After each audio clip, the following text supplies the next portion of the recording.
주신 은혜의 크기만큼이나 사단의 반격도 있겠다고 생각했는데 아니나 다를까 마치 숨죽이고 있던 사단이 되치기를 시도하고 있습니다. 아마 수련회 후 숨고르기 시간이 어쩌면 우리의 영적인 상태를 느슨하게 설 수 있습니다. 이제 쉬어야 한다는 강박관념을 버리고 다시 마음을 다잡으시기를 바랍니다. 사탄과의 문제는 피해갈 수 있는 문제가 아닙니다. 싸움을 안 하겠다고 하면 패배하겠다는 말과 똑같습니다. 이 문제는 믿음으로 정면 돌파를 해야 합니다. 그러나 믿음으로 맞서면 우리가 반드시 이깁니다. 다시 주님의 은혜를 구하고 무엇보다 성경을 갈망하며 나가게 되시기를 바랍니다. 자, 오늘은 빌립보서 2장 12절에서 18절인데요. 시간이 모자라서 16절까지만 해야 될 것 같습니다. 자, 12절을 한번 읽어볼까요? 시작. 그러므로 나의 사랑하는 자들아, 너희가 나 있을 때뿐 아니라 더욱 지금 나 없을 때에도 항상 복종하여 두렵고 떨림으로 너희 구원을 이루라. 네, 시작이 그러므로라는 접속사로 시작이 되죠. 지금부터 하는 말은 앞에 있는 내용을 연결해서 하는 말이라는 거예요. 앞에 있는 내용을 알아야 그러므로라는 말이 무슨 의미인지 우리가 이해할 수 있을 텐데요. 그래서 앞에 내용을 한번 잠깐 확인해 보도록 하겠습니다.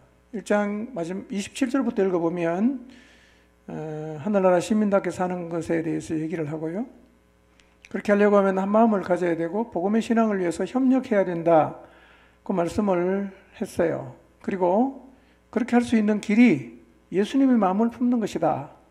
그 5절에 얘기를 합니다. 그리고 예수님 마음이 그럼 구체적으로 뭐냐? 그것을 6절부터 설명하고 있습니다. 6절에서 이렇게 말하죠. 예수님은 근본은 하나님의 본체다. 똑같다 이거죠. 근데 예수님은 똑같은데 동등됨을 요구하지 않았다는 거죠. 이건 다른 말로 하면 이거예요. 권리 행사를 안 했다는 겁니다. 똑같은 하나님인데 하나님으로서의 권리를 행사하지 않았다. 그런 얘기죠. 7절에 보면 이렇게 말하죠. 자기를 비웠다. 여기서 비웠다는 것은 완전히 비웠다는 얘기거든요. 완전히 비워서 껍데기만 남았다. 그런 의미가 있어요. 그러니까 예수님은 하나님과 동등하신 분인데 동등한 권리를 다 쏟아버렸다는 거예요. 다 비워버렸다는 겁니다. 그리고 뭘 담았습니까? 종의 모습을 취했다. 그 얘기를 하죠. 그러니까 예수님은 이제 종의 모습을 취해서요. 껍데기가 뭡니까? 종이죠. 속은요? 속도 종이라는 거예요. 본질을 뭘로 바꿨다는 거예요? 하나님에서 종으로 바꿨다는 거죠. 왜 그렇게 낮추셨습니까? 하나님께 순종하기 위함이고 우리를 구원하기 위함이죠. 이렇게 완전히 순종한 예수님을 9절에 보면 하나님께서 지극히 높이십니다. 그리고 모든 이름 위에 뛰어난 이름을 주셨다 그래요. 여기서 높이셨다는 말은 영광의 자리에 앉게 하셨다. 그리고 하나님과 동등됨을 회복시켰다. 그런 뜻이에요. 동등됨을 회복시켰다. 결국은 어떤 의미냐면 이전의 모습을 다시 되찾았다. 그런 의미인데 이런 질문이 생길 수 있어요. 그러면 겨우 복잡하게 막 갔는데 결국 가보니까 뭐죠? 옛날하고 그냥 똑같은 정도라 이 말이에요. 그런 쓸데없는 일을 왜 하시는가? 뭐 달라진 게 없이 원래 그 자리로 돌려놓을 바에는 가만히 있으면 되는데 왜 그런 쓸데없는 일을 하셨는가라는 생각을 할 수 있는데요. 근데 그렇지 않아요. 예수님 육신으로 오기 전에는 구약 성경에 나타난 예수님은 숨겨져 있었어요. 육신을 입고 오신 다음에 사람들은 예수님을 알게 됐어요. 그리고 하나님이 육신의 몸을 입고 사람 속에 거한다는 것을 알게 되었어요. 그리고 모든 믿는 사람이 그 예수라는 분이 하나님이라는 사실을 분명하게 알게 되었어요. 자, 그래 10절에 보면 하나님이 하늘과 땅과 땅 아래에 있는 모든 자가 예수의 이름에 무릎을 꿇게 하셨다, 이렇게 말을 해요. 어디죠? 하늘, 그 다음에 땅, 그 다음에 땅 아래. 이 세 가지는 히브리 사람들의 사고방식으로는 뭘 의미하느냐면 모든 것을 의미하는 거예요. 그러니까 하늘과 땅과 땅 아래에 있는 모든 자가 예수님의 이름에 무릎을 꿇었다는 말은 모든 우주 만물과 모든 존재가 다 예수님이 이름 앞에 무릎을 꿇게 되었다, 그 말이에요. 그리고 11절에 보면 모든 입이 예수님을 주님으로 고백하게 됐다, 이렇게 말씀하세요. 여러분, 주님은요, 구약 성경을 보면 딱 한 분에게만 붙인 호칭이에요. 누굴까요? 하나님이에요. 구약 성경에서 주님이라는 호칭은 하나님 한 분에게만 붙이던 말이에요. 히브리 사람들은 주님 하면 누구냐? 하나님이에요.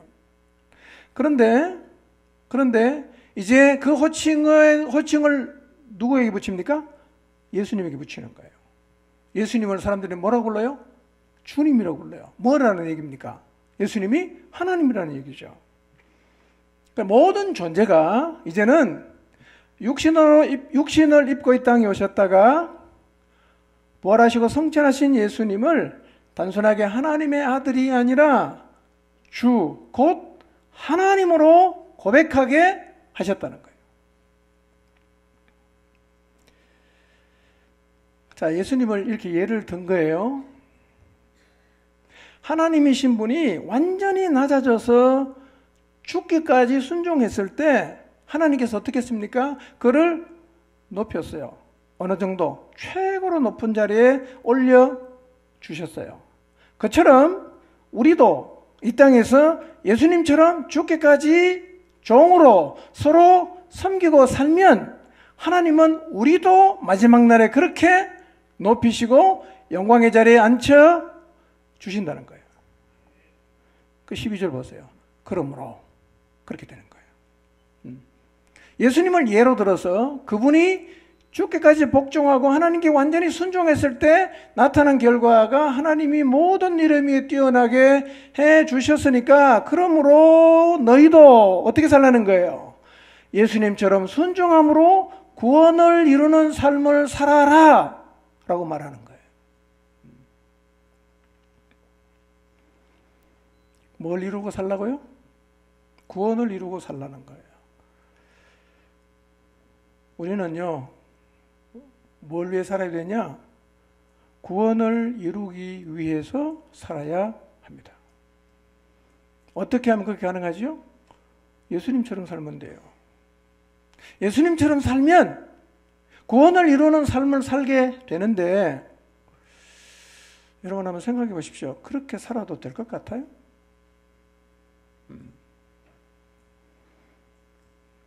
자, 우리가 이 땅에서 예수님처럼 하나님에게 순종하고 죽기까지 복종하고 그렇게 살아가면 마지막 날 뭐가 돌아오죠? 예수님이 경험했던 그 영광이 우리에게 돌아온다고 말하고 있어요. 그러니까 이제 너희는 뭘 위해 살아라? 그 구원을 이루는 삶을 살아가야 된다 라고 얘기를 하고 있어요. 자, 지금 우리는 무엇을 위해서 살고 있을까요?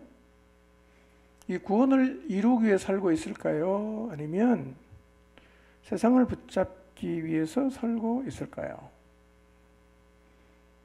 한번 생각해 보십시오. 내 관심사는 어디인가? 어디를 바라보고 있는가? 무엇을 잡기 위해서 골똘하게 생각하고 있는가? 무엇이 목적인가? 그러니까 2장 5절부터 11절까지는요. 구원을 이루는 삶의 결과가 이러하다라고 예수님을 통해서 예를 든 거예요. 이렇게 된다. 예수님을 통해서 예를 든 겁니다. 그러니까 너희도 이렇게 살아야 된다라고 이야기를 하는 거예요. 하늘 시민인 우리는 어떻게 살아야 되냐? 구원을 이루기 위해서 살아야 된다는 거예요. 자, 그러면 구원을 이루기 위해서 산다는 게 무슨 의미인가? 어떻게 사는 것이 구원을 이루기 위해서 사는 건가? 그게 오늘 12절부터 18절까지 쭉 얘기를 하고 있어요. 한번 살펴보겠습니다. 자, 12절 한번 봅시다. 다시 읽습니다. 시작. 그러므로 나의 사랑하는 자들아 너희가 나 있을 때뿐 아니라 더욱 지금 나 없을 때에도 항상 복종하여 두렵고 떨림으로 너희 구원을 이루라. 자, 그런데 구원을 이루라는 말씀은 조금 혼란스러울 수 있죠? 왜냐하면 바울은 지금 누구에게 편지를 보냈어요?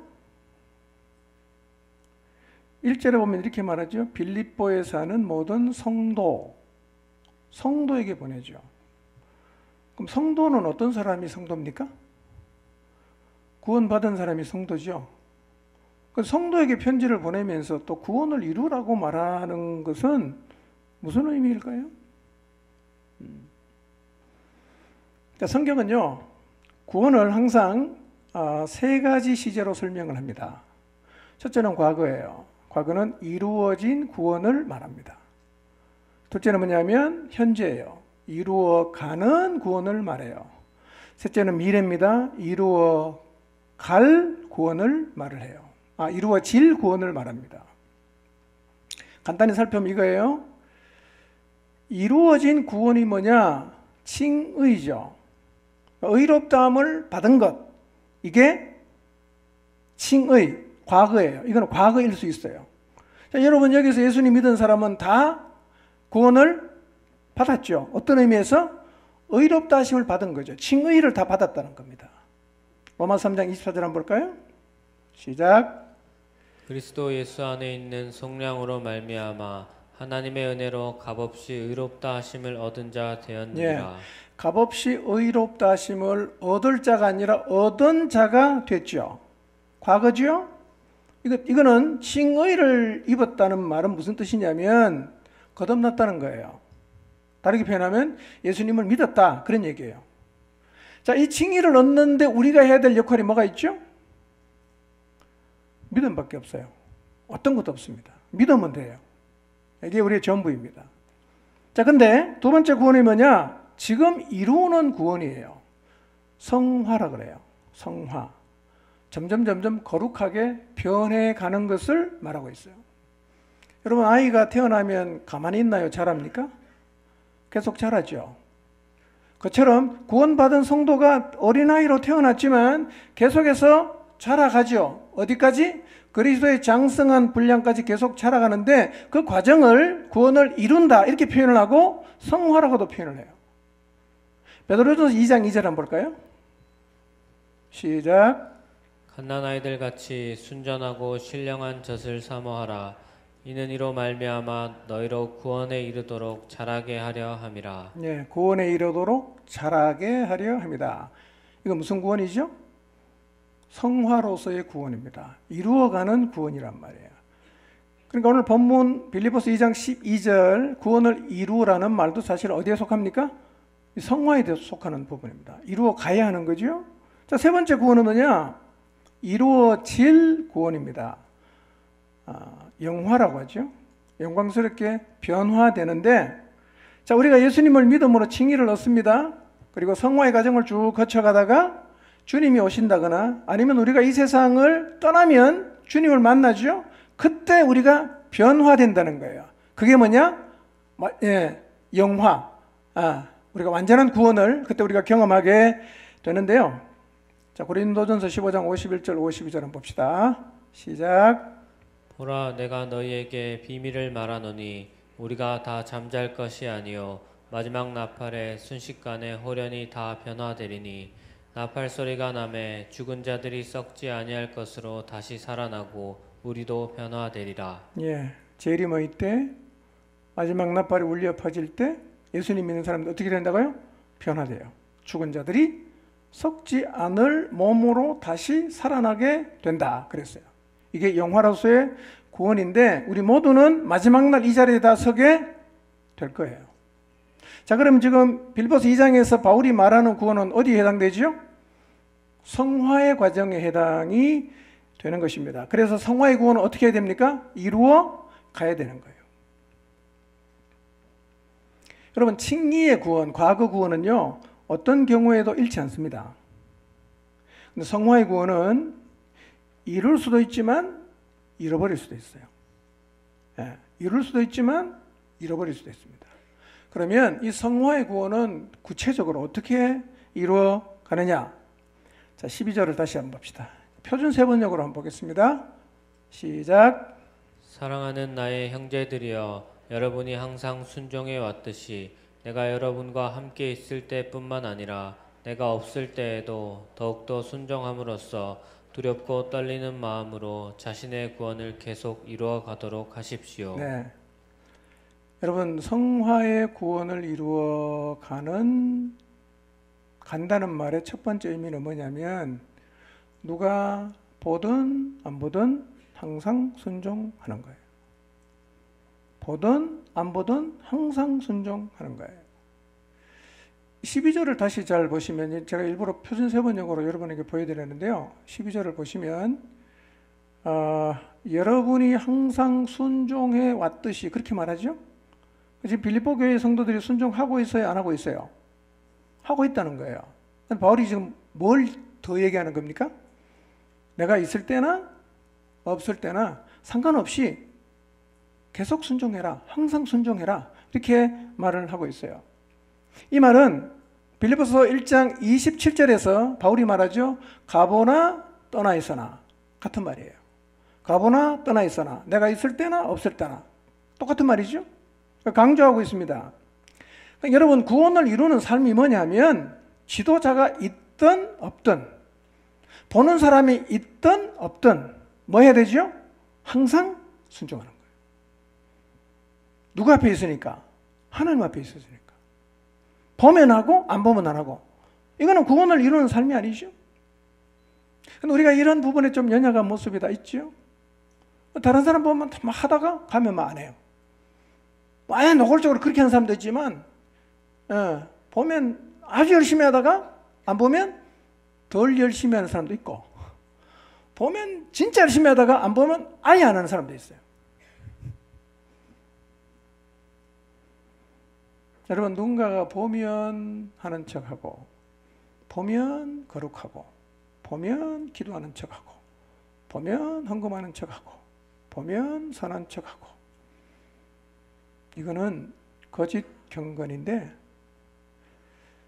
그 온유하신 예수님께서 독수를 퍼부으면서 저주했던 대상이 누군지 아세요? 바리새인이에요. 뭘 보고 주님이 그렇게 책망하셨어요? 외식이었어요. 보면 하고 안 보면 안 하고. 독사의 자식들아. 원래 독사 보고는 자식이라 안 그래요. 여러분, 동물은 뭐라고 부르죠? 새끼라 그러지, 동물 보고 누가 자식이라 그래.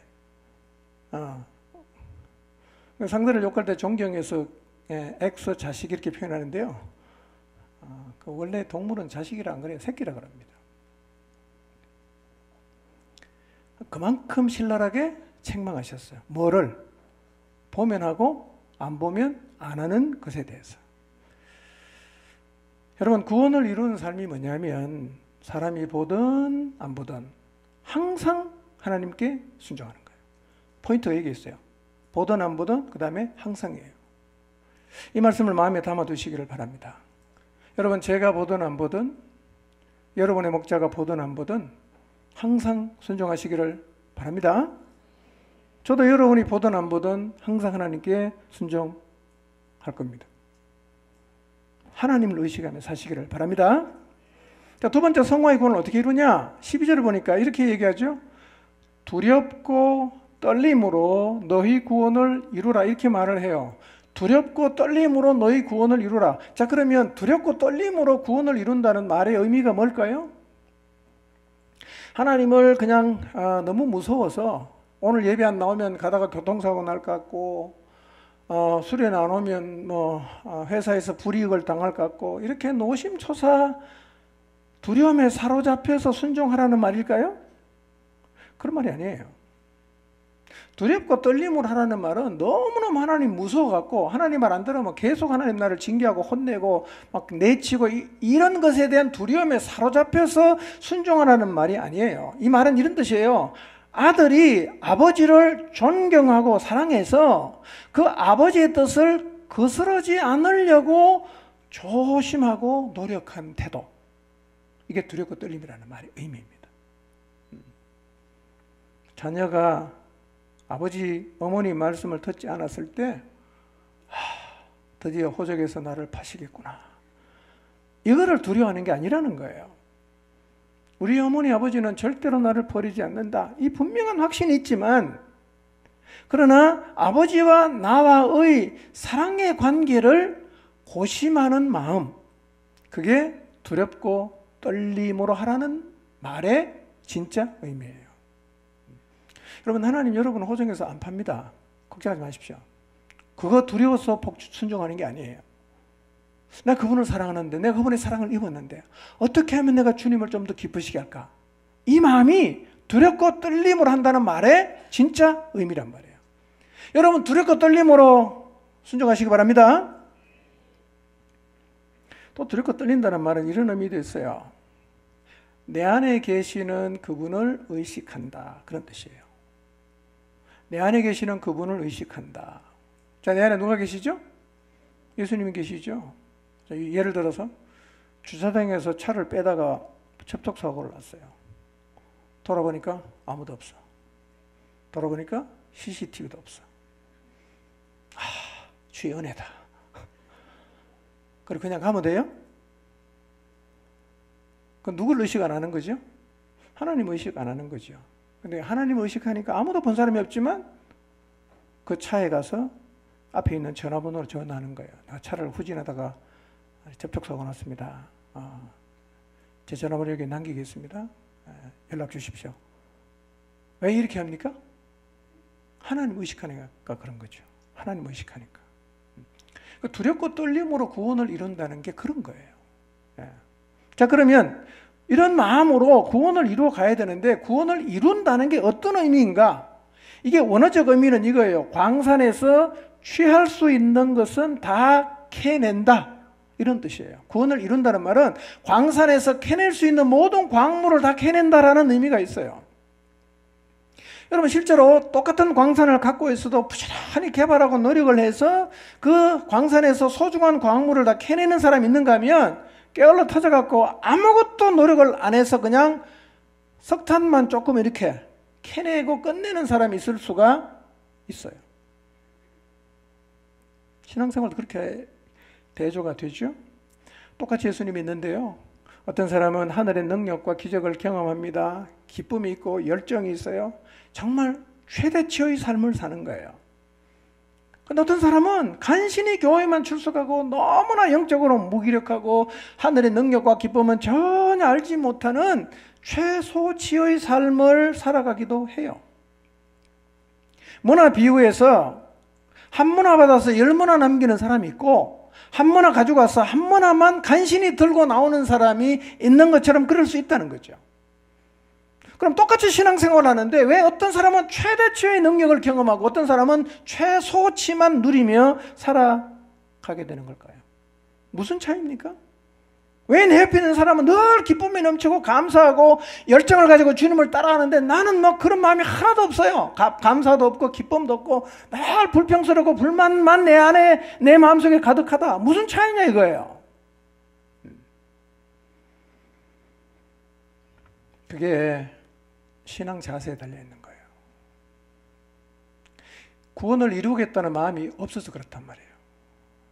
구원을 이루어야겠다, 캐내야 되겠다, 이 놀라운 은혜 보화를 내가 누리며 살아야겠다, 이런 마음으로 다가서는 사람은 나 그거 관심 없어, 이런 자세가 최대치의 삶을 살게도 하지만 최소치의 삶을 살게도 한다는 거예요. 우리의 자세는 이거여야 됩니다. 일단 적극적이어야 되고요, 부지런히 해야 되고요, 늘 하나님을 향해서 열정이 있어야 돼요. 그 마음으로 항상 순종해야 합니다. 그때 어떤 일이 주어지느냐면요, 그런 태도로 신앙생활을 하면 일단 우리의 신앙생활이 풍성해집니다. 풍성해져요.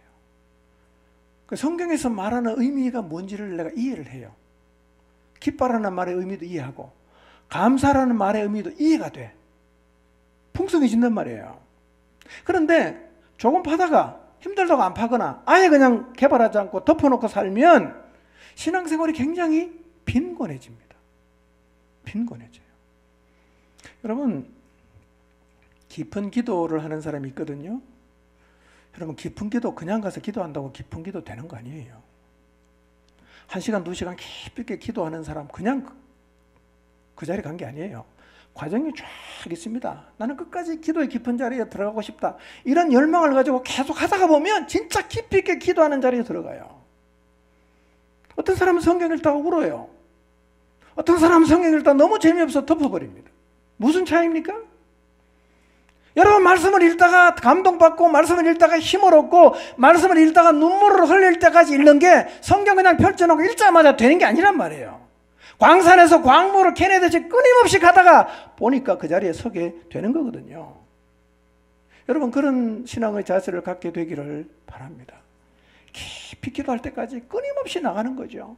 예, 성경 읽다가 진짜 감동받고 도전받고 와, 나 인생 이렇게 살면 안 되겠다, 인생이 확 뒤집어지는 이 자리는 그냥 가게 되는 게 아니란 말이에요.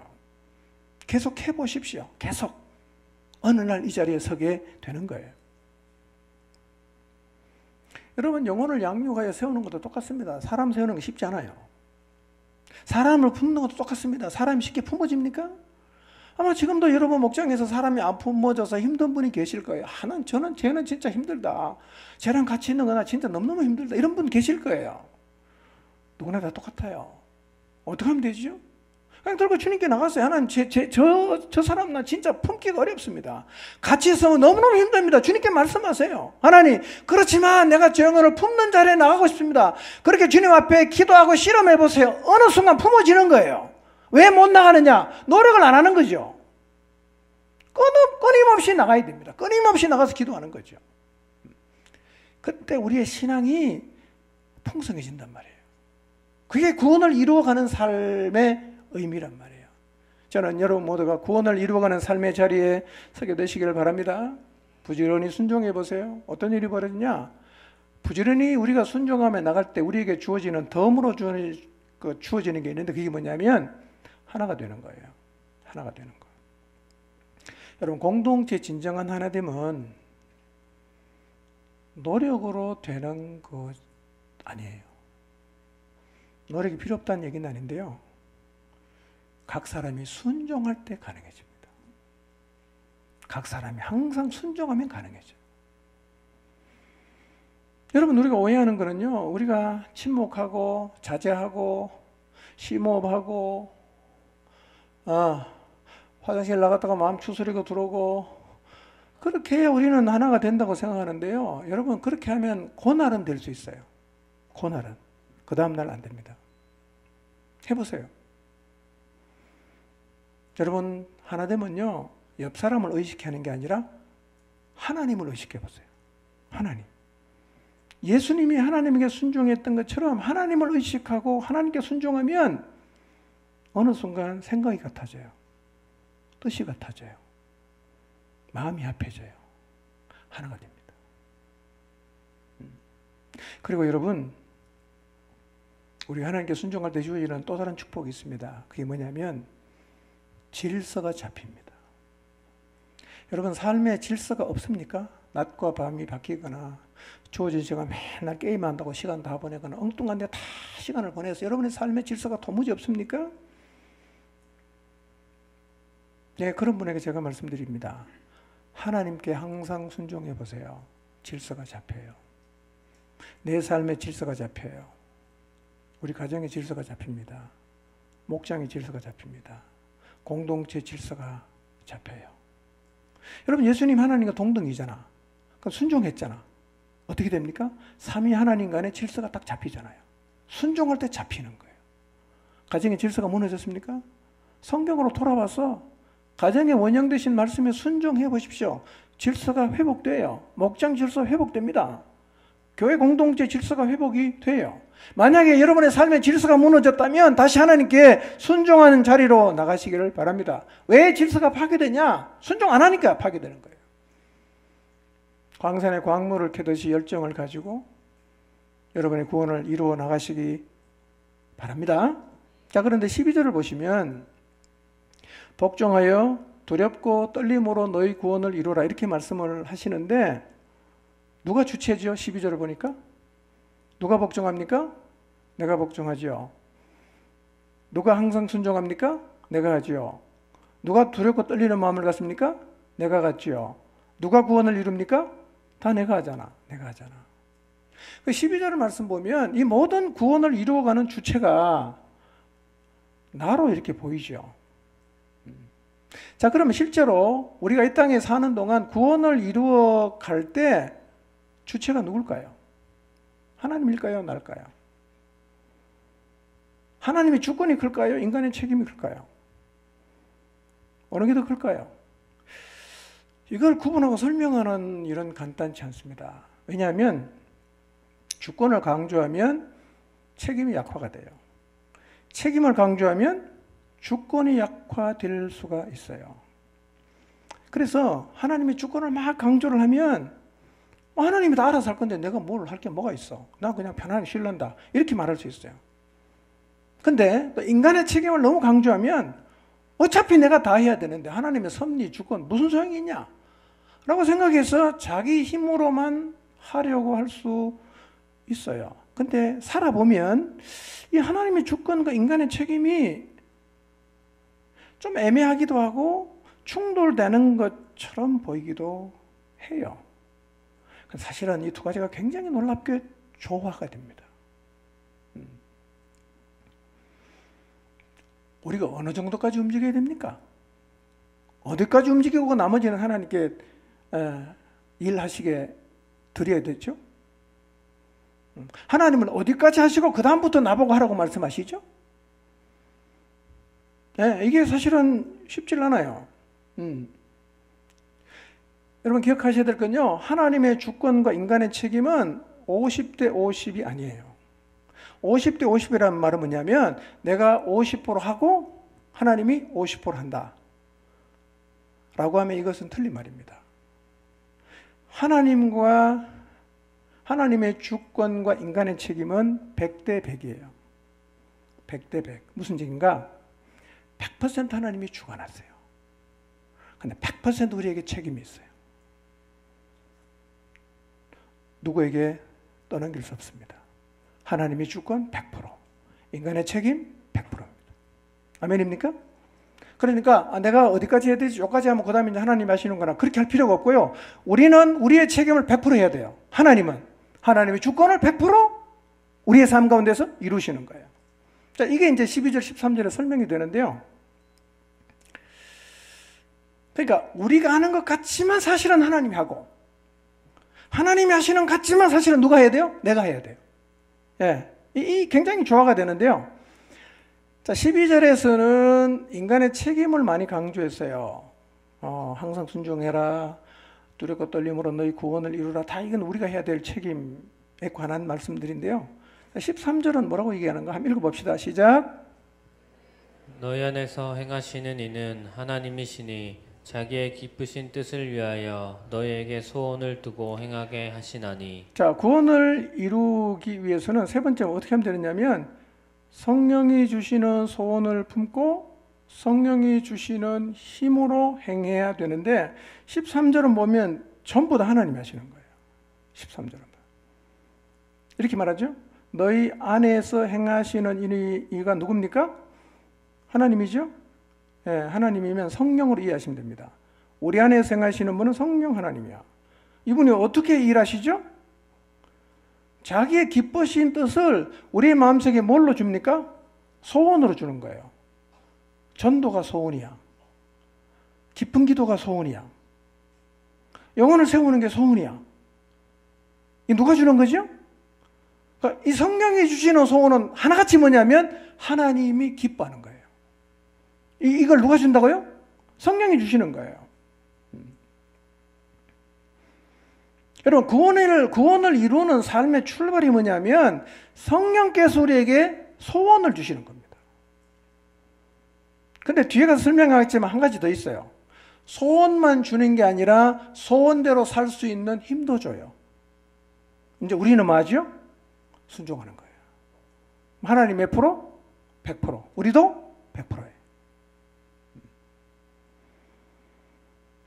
성령님은요, 성령님을 모시고 살고 있는 모든 사람의 마음속에 하나님의 기쁘신 뜻을 뭘로 품게 하십니까?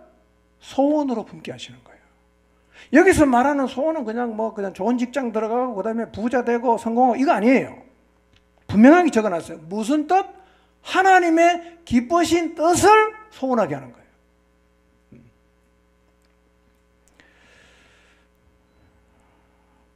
저는 우리 모두가 하나님이 주시는 소원을 품게 되기를 바랍니다. 예, 기도하고 싶다 이런 열망. 예, 여러분 성령께서 우리 안에 계속 그런 마음을 줘요. 누군가를 도와라는 마음도 주시고요. 복음을 전하는 마음도 주시고요. 목장을 세우라는 마음도 주시고요. 공동체를 섬기라는 마음도 주시고요. 그 성령께서 이 하나님이 기뻐하는 그 일을 우리의 마음속에 뭐가 되게 한다? 소원이 되게 하는 거예요. 그게 진짜 소원으로 품어지면 어떻게 할까요? 그 소원을 이루기 위해서 순종하게 돼 있어요. 그런 방식으로 간단 말이에요. 자, 그런데 그럼 성령님은 하나님의 뜻을 이루고 싶은 소원을 특정한 사람에게만 줍니까? 모두에게 줍니까? 여러분, 성령께서는 하나님을 기쁘시게 하는 일을 소원으로 품게 하시는 것을 모든 사람의 삶 속에 다 해요. 그런데 우리가 봐도 그 소원을 갖고 사는 사람이 있는가 하면 전혀 그런 소원이 없는 사람이 있잖아요. 그렇죠? 그럼 성령은 다 주는데 왜 그렇습니까? 우리 다 성령 모시고 있으면 다 그 소원을 품고 살아야 되잖아. 근데 보면 그게 소원인 사람이 있지만 소원이 전혀 아닌 사람도 있잖아요. 왜 그럴까요? 두 가지 이유가 있어요. 첫째, 하나님이 기뻐하시는 일에 관심이 없는 거예요. 하나님을 기쁘시게 하는 데 관심이 없어요. 그러니까 성령이 그런 마음을 계속 주지만 나는 안 받아들이는 겁니다. 관심이 없으니까. 여러분, 우리 안에 세상의 욕망이 확 차잖아요? 그러면 하나님을 기쁘시게 하는 일에 관심이 없어져요. 마치 하나님이 안 계신 것처럼 살게 되죠. 세상에 좋은 게 너무 많아. 하고 싶은 게 너무 많아. 그러니까 성령이 주시는 마음이 도대체 마음에 담기질 않는 거예요. 오늘 우리 마음에 성령께서 주시는 마음이 담길까? 나는 그것이 내 삶에, 내 마음에, 내 인생에 소원이 되고 있는가? 돌아보십시오. 두 번째 이유입니다. 성령께서는 하나님을 기쁘시게 하는 뜻을 다 소원으로 주시는데 왜 그 소원이 하나도 없냐? 두 번째 이유는요, 성령이 마음을 주시지만 소멸시키는 거예요. 소멸시키는 거예요. 성령은 끊임없이 감동을 줍니다. 오늘 예배하는 가운데도 성령께서 여러분의 마음에 감동을 주세요. 근데 그걸 우리가 소멸할 수 있어요. 소멸합니다. 기도할 마음을 줬지만 소멸. 전도할 마음을 주시지만 소멸. 성경 읽을 마음을 주시지만 소멸. 어떻게 될까요? 그렇게 안 살죠. 안 살죠. 저는 우리 모두의 마음속에 하나님을 기쁘시게 하는 것이 소원이 되기를 바랍니다. 이 마음은 누가 준다고요? 성령님이 줘요. 성령님이 줍니다. 그러니까 우리가 영적으로 깨어 있으면 하나님의 소원을 품고 살아갈 수가 있습니다. 이게 하늘 시민답게 살아가는 것이고 이것이 구원을 이루는 삶이에요. 자, 13절에 보면 너희 안에서 행하시는 이렇게 표현하는 두 번 나오죠? 행하신다는 말이요, 에네르게오라는 말인데요, 여기서 파생된 영어 단어가 뭐냐면 에너지입니다. 에너지. 에너지가 뭐죠? 에너지는 어떤 물체를 움직이게 하는 힘이에요. 움직이게 하죠. 에너지가 있으면 움직입니다. 에너지가 없으면 안 움직이죠. 그러면 성령은 우리 안에 하나님을 기쁘시게 하는 것에 대한 소원만 주고 끝나는 게 아니라 그 소원대로 움직일 수 있는 뭘 준다고요? 에너지를 준단 말이에요. 힘을 줘요. 그래서 소원도 주시고 그 소원을 따라 살아갈 수 있는 실천할 힘도 주신다. 우리는 뭐 하면 되죠? 그 마음을 따라 순종하면 되는 거예요. 하나님이 하시고 하나님이 하게 하시고 나는 순종하는 거예요. 자, 네 번째입니다. 구원을 이루어 가기 위해서는 네 번째 14, 15절을 보면요. 원망과 시비가 없어야 돼요. 원망과 시비가 없어야 됩니다. 자, 14절, 15절 읽진 않겠습니다. 시간이 없으니까. 눈으로 잘 보시기 바랍니다. 원망은 불평이라는 뜻입니다. 불평. 시비는 뭐냐면 다투는 거예요.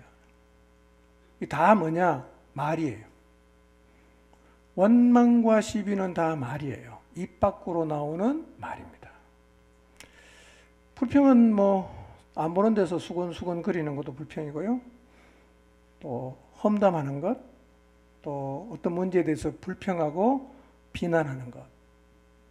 다투는 것은 뭐죠? 대놓고 논쟁하는 겁니다. 여러분, 믿는 사람과 믿지 않는 사람을 가장 차별화시키는 포인트 중에 하나가 뭐냐면 말이에요. 말. 뭘로 차별될까요? 그리스도인은 감사입니다. 불신자는 불평이에요. 원망입니다. 여러분, 어떤 언어를 주로 많이 쓰고 계시나요? 그런데 이 사도 바울이 말이에요. 구원을 이루는 삶을 말하면서 왜 다른 것도 아닌 불평과 다툼이 없게 하라고 할까요? 그만이 중요하다는 얘기겠죠? 중요하다는 얘기죠. 여러분, 출애굽기 민수기를 쭉 읽어보시면 이스라엘 백성이 광야 여정에서 결국 무너졌죠? 왜 무너졌죠? 가장 큰 문제는 불평이었어요. 원망이었습니다. 우리는 불평을 이렇게 생각합니다. 그냥 내 속에 하고 싶은 얘기 했다. 이렇게 말을 해요. 불평이 마치 아무것도 아닌 것처럼 얘기하는데요. 그렇지 않습니다, 여러분. 불평은 우리를 무너뜨립니다. 불평은 우리를 망하게 합니다. 굉장히 중요한 거예요. 그래서 이스라엘 백성이 광야에서 하나님 막 원망하니까 하나님 뭐라고 말씀하십니까? 내가 너희들이 하는 말을 다 들었다. 이렇게 말하는 거예요. 다 들었다. 불평해 보십시오. 일단 감사가 없어집니다. 감사가 없어져요. 불평 계속해 보세요. 우리의 시각이 부정적이 되어버립니다. 모든 일을 불평하는 거예요. 왜냐? 불평은 습관이거든요.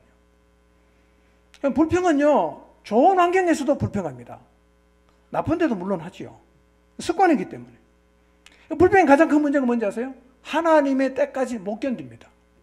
못 참아요. 조금만 힘들면 바로 불평하니까. 바로 원망하니까. 하나님하고 뭐가 없어요. 다 불평하고 원망을 해버립니다. 못 견딘단 말이에요. 그러니까 다 무너진단 말이에요. 광야 이스라엘 백성이 불평 원망하다가 무너졌어요. 이스라엘 백성의 광야 여정이 오늘 우리의 신앙생활하고 똑같잖아. 우리도 어떻게 무너질까요? 불평하고 원망하다가 무너지는 거예요.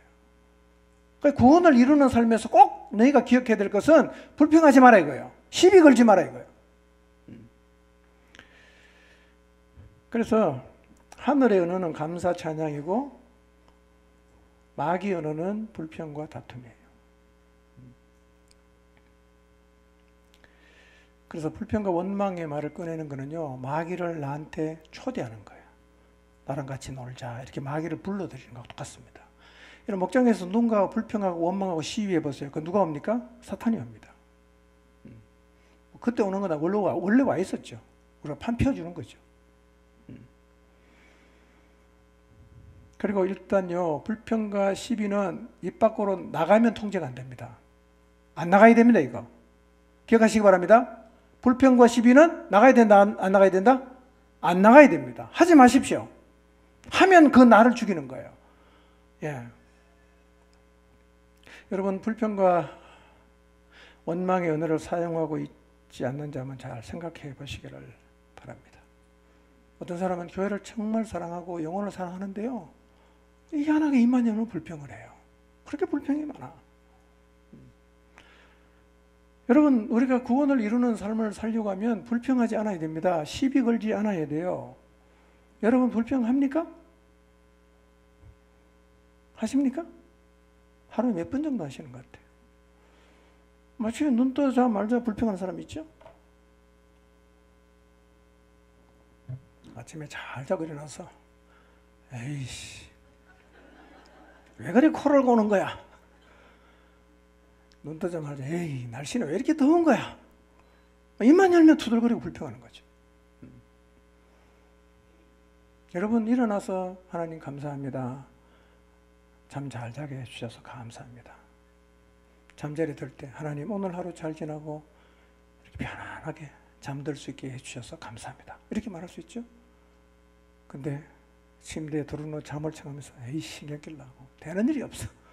이렇게 불평할 수 있다 이 말이에요. 우리 하루에 몇 번 정도 불평할까요? 어떤 분이 조사를 했는지 잘 모르겠는데요. 일반적으로 불평을 15번에서 30번 정도 한답니다. 오늘 좀 숫자 세보세요. 보통 15번에서 30번 정도 한다. 이거 넘어가는 사람은 그건 중한 거야. 좀 심한 투덜이야. 투덜이. 자, 이 말은 15번에서 30번은 괜찮다 그 말이 절대로 아닙니다. 어떤 분이 이런 얘기 했어요. 사람이 울면서 태어나서 불평하며 살다가 죽는데 사람에 따라 잘하는 것도 있고 못하는 것도 있지만 모두가 다 잘하는 것을 꼽으라고 하면 그것은 불평이다 라고 했어요. 우리 다 이건 잘해요. 불평 잘하죠. 불평은요 환경이 아니라 습관입니다. 미국 미주리주 캔사스 시티에서 목회를 하는 윌 보엘이라는 분이 계세요. 교인은 한 200명 되는 크지 않은 교회인데요. 이분이 사람 행동을 이렇게 살피다가 사람들이 끊임없이 불평한다는 사실을 발견을 했어요. 그래서 이분이요 불평 없는 세상을 만들기 위해서 책도 쓰고 그 다음에 운동을 막 해요. 오프라 윈터 쇼에도 나왔어요. 이분이요 불평을 없애는 실천 방안을 제안했는데 제가 그걸 소개하겠습니다. 아주 간단합니다. 저는 우리 교회에서도 이걸 꼭 한번 해보려고 합니다. 일단 밴드를 사야 되는데 밴드를 사서 어느 순간 여러분에게 여러분이 다 사셔야 됩니다. 얼마인지는 잘 모르겠어. 한 5,000원 하려나? 옥상별로 다 사서 다 한 손에 차고 다녀야 됩니다. 한 손에 보라색 고무밴드를 차는 거예요. 그리고 이제 뭘 노력하느냐? 21일 동안 불평을 참아보기로 결심하는 거예요. 며칠 동안? 21일. 왜 21일을 했냐? 과학자들이요. 새로운 습관이 생기는데 걸리는 시간이 21일이랍니다. 21일을 안 하면 이게 습관이 된대요. 자, 그런데 우리가 21일까지 가기가 쉽지는 않겠죠? 19일째 밤 12시에 불평했어요. 어떻게 되나? 이제 밴드를 빼서 이쪽으로 옮겨 차야 돼. 다시 시작이야. 또 1일차부터 시작하는 거예요. 또 불평했다? 다시 옮겨 차야 돼. 이래갖고 불평을 안 하고 21일까지 가야 되는데요. 보통 4개월에서 8개월 걸린답니다. 그만큼 불평 안 하는 게 쉽지 않답니다. 근데 이제 누군가가 불평을 했는데 이게 안 옮겨 차는 거야. 야, 너 불평을 왜 안 옮겨 차? 그러면 그 사람도 옮겨 차야 되지만 나도 옮겨 차야 돼. 나도 불평했잖아. 그래서 불평을 없애는 프로젝트를 우리도 한번 해보면 좋겠다고 생각이 돼요. 여러분, 바울은 지금 빌립보 교회 성도들에게요, 모든 일이라고 말합니다. 모든 일을 불평과 다툼이 없이 해라. 그렇게 하면 어떻게 된다고요? 15절 다시 띄워주실래요? 불평과 모든 일을 불평과 다툼이 없이 하면 어떻게 된다고? 흠이 없고 순종에 의해서 어그러지고 거스르는 세대 가운데에서 하나님의 어떤 자녀가 된다? 흠 없는 자녀가 된다. 흠 없는 자녀가 된다. 이렇게 말을 해요. 자, 자녀는 누구를 닮죠? 부모를 닮죠? 제가 우리 아들하고요, 어디를 가면 우리 아들입니다 소개를 안 해도 그냥 다 알아요. 아들이군요. 이렇게 다 말을 해요. 이유가 뭐죠? 닮았단 말이에요. 여러분, 하나님의 흠 없는 자녀가 된다는 말은 하나님을 닮았다는 거예요. 닮았다는 거예요. 그 닮은 게 구체적으로 뭐라고 설명합니까? 불평과 시비가 없는 거예요. 그럼 불평과 시비가 많으면 아들은 맞아. 어떤 아들이 되겠어요?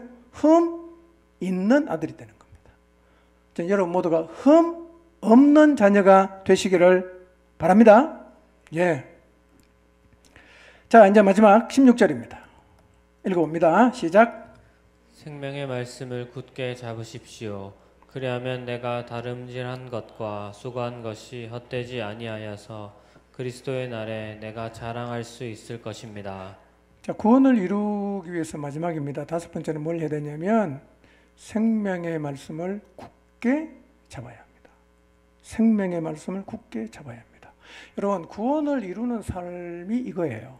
생명의 말씀을 굳게 잡는 거죠. 16절을 잘 보세요. 바울이 이렇게 말해요. 바울은 빌립보 교회 성도가 생명의 말씀을 굳게 잡으면, 성경 좀 띄워주실래요? 잘 보세요. 생명의 말씀을 굳게 잡으면 바울이 빌립보 교회 성도를 위해서 다름질한 것과 그 다음에 수고한 것이 어떻다? 헛되지 않게 된다는 거예요. 그래서 그들이 생명의 말씀을 붙들면 마지막 날에 그들이 누구의 자랑이 된다고 말합니까? 바울의 자랑이 된다 이렇게 말하는 거예요. 그렇게 말하고 있죠? 여러분, 말씀이 우리를 살려요. 말씀이 우리를 붙들어요. 말씀 안에 놀라운 힘과 능력이 있습니다. 말씀을 굳게 잡으십시오. 그리고 말씀을 굳게 잡도록 도와주십시오. 그러면 여러분의 수고가 헛되지 않아요. 그 사람이 그리스도의 나라에 여러분의 자랑거리가 될 것입니다. 여러분이 사람을 돕는 일을 하면서 여러분의 수고가 헛되지 않기를 원한다면 뭘 해야 돼요? 예. 그분이 여러분의 자랑이 되고 면류관이 되기를 원한다면 뭘 도와줘야 됩니까? 말씀을 굳게 잡도록 도와야 됩니다. 그러면 그도 그 말씀 붙잡고 구원을 이루는 삶을 살아가게 될 것입니다. 누가 안 보든 안 보든 항상 순종하시기를 바랍니다. 두렵고 떨리는 마음으로 보화를 캐내듯 부지런히 여러분의 구원을 이루어 가시기를 바랍니다. 하나님이 주신 소원을 하나님이 주신 힘으로 감당하며 나가되 모든 일을 불평과 시비가 다툼이 없이 하시기를 바랍니다. 그리고 생명의 말씀을 굳게 붙잡아서 구원을 여러분이 이루어가야 할 구원을 이루는 삶을 살아가시기를 주님 이름으로 축원합니다.